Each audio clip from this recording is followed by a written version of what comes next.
আসসালামু আলাইকুম রহমতুল্লাহ। সম্মানিত দিনী ভাই বোনেরা, আজকে আলোচনা করব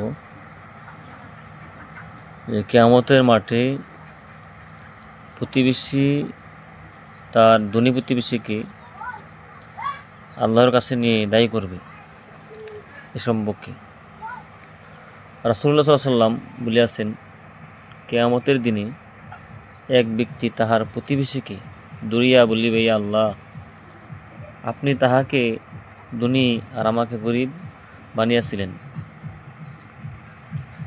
অনেক সময় আমি রাত্রি অনাহারে থাকতাম, আর সে প্রতিদিন পেট ভরিয়া খাইয়া ঘুমাইত।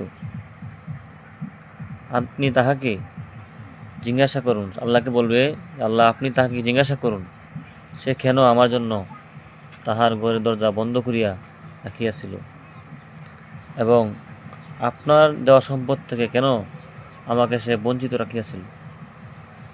সে রাতের বেলা পেট ভরে খাইত, আমি অনাহারে থাকতাম, সে আমার খোঁজ খবর কেন নিল না, কেন সে আমাকে বঞ্চিত করিয়াছিল। আপনি তাকে জিজ্ঞাসা করুন। প্রিয় ভাই বোন, একটু চিন্তা করুন, আমাদের প্রতিবেশী যারা আছে, যদি আমার ঘরে খাওন থাকে, আমার প্রতিবেশী যদি গরিব থাকে, তাহলে অবশ্যই তার খোঁজখবর নেওয়া, তার ছেলে মেয়ে খাইছে কিনা, সে খাইছে কিনা, বা সে অসুস্থ কিনা, তার পরিপূর্ণ খোঁজখবর নেওয়া।